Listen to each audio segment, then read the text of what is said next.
Bonjour, est-ce que tu peux te présenter à la caméra, s'il te plaît?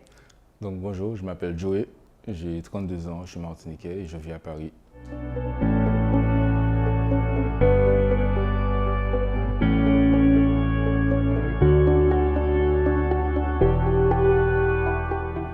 Est-ce que tu peux nous dire quelle est ta profession?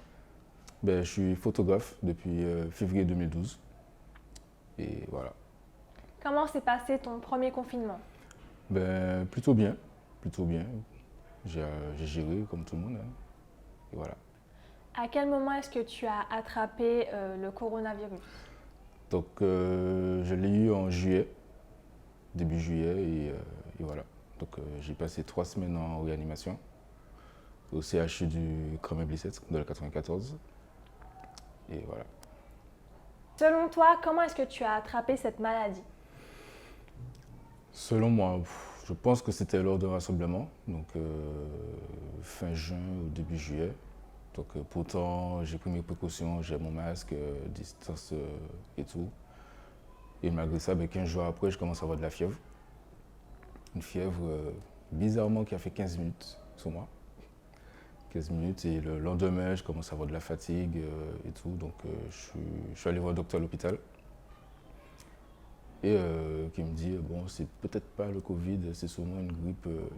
Donc je retourne chez moi et tout. Et malheureusement, quand je retourne chez moi, j'ai eu tous les symptômes, de A à Z. À ton avis, pourquoi le médecin t'a dit que justement ce n'était peut-être pas le Covid? Parce que justement, quand j'ai été le voir au milieu de semaine, j'avais plus de fièvre, je marchais, j'articulais bien, j'étais debout, mes constantes étaient normales. Et voilà, sans plus. Donc, comment est-ce que la période où tu étais malade s'est déroulée? Comment ça s'est déroulé? C'était assez, pas assez, c'était très compliqué. C'était très compliqué. Déjà même avant que je retourne à l'hôpital pour être admis, j'étais chez moi, j'étais couché, je ne pouvais pas me mettre debout. En étant debout seulement, j'étais essoufflé. Faire les choses de tous les jours, la douche, etc. J'étais essoufflé, les étourdissements, je voyais blanc, des vomissements, enfin bref. Tout ce qu'il y a quoi, comme symptômes. Du coup, j'ai rappelé le SAMU pour leur expliquer que voilà, que j'étais déjà passé au CHU, qu'on m'a dit que c'était peut-être pas le Covid et que j'ai aussi dit que 3 jours avant, j'avais une fièvre. Donc en moins de 20 minutes, ils sont arrivés chez moi et tout. Donc on m'a amené au CHU, j'ai fait tous les examens, radio de poumon, prise de sang, test PCR. Et au bout de 20 minutes, on me confirme que c'est bien le Covid. Donc bien sûr, quand on apprend qu'on est malade, il y a tout un processus qui se met en place. On doit notamment recontacter toutes les personnes avec qui on a été en contact. Comment est-ce que ces personnes réagissent? Ils ont plutôt pas, enfin, ils ont pas mal réagi en fait. Ils m'ont juste dit, bon ok, on va faire le nécessaire, on va faire un test. Mais ils n'ont pas été, entre parenthèses, méchants en mode... ils m'ont juste dit, ok, on va faire un test et puis ils m'ont dit de prendre soin de moi, c'est tout. Est-ce que certaines des personnes avec qui tu as été en contact ont du coup été malades? Je sais que lors du rassemblement que j'ai fait début juillet, il y en a qui sont tombés malades aussi. Donc par contre, il y en a, certains étaient asymptomatiques, d'autres avaient les symptômes en quarantaine chez eux. Et bon, moi, le seul qui était en réa. Tu es resté en réanimation pendant combien de temps? 3 semaines. Et comment est-ce que cette période à l'hôpital, comment est-ce que ta famille a réagi lorsque justement tu as été en réanimation? Et même lorsque tu es tombé malade, comment est-ce qu'ils ont réagi? Donc déjà, moi, personnellement, en vrai, j'étais surpris quand même. Bon, mis à part le fait que j'ai eu un rassemblement, mais comme j'ai dit, j'ai fait le nécessaire avec le masque, le gel, les distances, etc. Donc j'étais surpris. Après, je me suis dit, bon, voilà, je suis à l'hôpital, on va me soigner et tout. Et au niveau de ma famille, ils étaient plutôt inquiets. Parce que même moi, je ne m'attendais pas à me retrouver en réanimation. Limite, peut-être en quarantaine chez moi.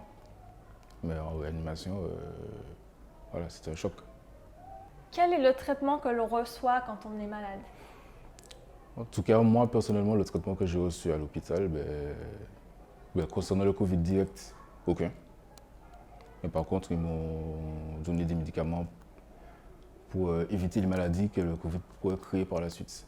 Genre des médicaments pour le cœur, le foie et autres. Même au niveau du cerveau, c'est une maladie cérébrale. Mais moi, j'ai posé la question, est-ce qu'il n'y a pas une maladie directe? Bon, c'était je savais qu'il n'y avait pas, mais dans l'inquiétude, dans la panique, je posais beaucoup de questions aux médecins. Et on me disait que concernant le Covid lui-même, voilà, il fallait juste attendre, quoi. Donc j'avais du mal à respirer, donc on m'a mis sous respiratoire artificiel. Artificiel. J'ai bégayé. Et voilà, quoi. Donc du premier jour jusqu'à pendant 2 semaines et demie, 2 semaines et 5 jours, voilà, j'avais l'appareil respiratoire et voilà. Et sans ça, je ne pouvais pas respirer. Est-ce qu'aujourd'hui encore, tu gardes des séquelles de cette maladie? Un petit peu, donc je fais toujours de l'éducation respiratoire. Donc là, on est en Martinique pour le moment, donc j'ai un peu stoppé. Donc à mon retour à Paris, je vais reprendre. Mais on va dire que ça va beaucoup mieux quand même. Comparé à août, septembre, où même chez moi, j'avais l'impression de forcer à respirer en fait. Et pourtant, voilà. Comment est-ce que tu as vécu ce moment, le moment où tu étais malade? Mal. Parce que premièrement, pas de visite. Et le fait de savoir que j'allais rester un bon moment à l'hôpital, c'était assez compliqué, quoi. Donc heureusement, j'étais toujours conscient. Bon, un peu dans les vapes quand même. Donc j'ai mon téléphone, donc je pouvais communiquer avec mes amis, ma famille, etc., quoi. Les appels, les messages, les visios, mais c'est vrai que entre 18h et 6h du matin le lendemain, on est tout seul, quoi. Surtout que dans la chambre de Réa, il n'y a pas de télé, pas de douche, pas de toilette. Et ouais, on est alité, on est branché de partout, et voilà, quoi. Comment ça, il n'y a pas de toilette? Comment? Comment ça, il n'y a pas de toilette? Eh ben, si on veut faire besoin, on a le petit pot, quoi. C'est tout. Et c'est vrai que quand on a le Covid, enfin, quand on est en réa, bon, c'est plus urinaire, enfin, des urines. L'autre, pas trop. Enfin, pas, quasiment pas, en fait. Donc, c'est vrai, il n'y a pas de douche, il y a juste 4 murs, une fenêtre et c'est tout. En tout cas, là où j'étais. Est-ce que tu as eu peur de mourir? Peur, oui et non. Oui et non. Je suis même arrivé à un stade où je me suis dit, bon, ce qui va se faire, quoi. J'étais tellement démoralisé, j'étais dépité, je me suis dit, bon. En même temps, quand les médecins venaient pour faire les soins, etc., ça me rassurait un peu, mais après, je me dis, bon, c'est fatigant, c'est chiant, voilà, quoi. C'est vrai qu'au bout du 3e jour, on a voulu m'intuber, me mettre au coma artificiel, puisque les 3 premiers jours, mon état se dégradait encore. Et j'ai refusé l'intubation.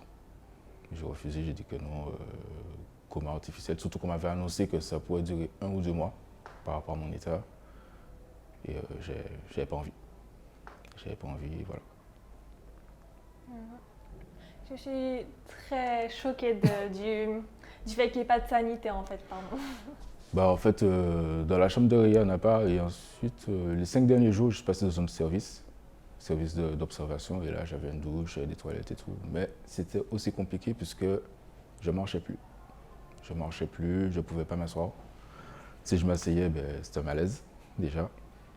Et debout, je me retrouvais à terre, quoi. Donc, le premier jour d'observation, je voulais pas une douche parce que, bon, voilà, 2 semaines et demie sans prendre de douche, on a envie d'être propre. Mais je ne pouvais pas, en fait. Sinon, si je voulais y aller, il fallait qu'un infirmier m'accompagne. Et moi, je n'avais pas envie de tout ça, quoi. J'avais envie de prendre ma douche tout seul, quoi. Donc, au bout du 3e jour d'observation, de l'autre service, je commençais à marcher, mais c'était en mode. Je traînais du pied, quoi. Je traînais beaucoup du pied. Après tout ce qui s'est passé, après les conditions désastreuses que tu as vécues à l'hôpital, ta réanimation, etc., là, tu es rétabli. Comment est-ce que tu reprends une vie normale? Comment je reprends? Juste me dire, je me suis juste dit du moins que c'est une deuxième chance en fait. C'est une deuxième chance, voilà, que si je suis toujours là, c'est que j'ai des choses à accomplir, des choses à faire, et surtout des choses à ne pas refaire auparavant. Voilà, c'est renouvellement en fait. Donc je vais de l'avant, je ne dis pas que tous les jours je suis joyeux et tout, il y a des moments où évidemment je repense à ce qui s'est passé, donc ça me met dans un vieux mood. Mais sinon, je m'efforce à aller de l'avant, quoi.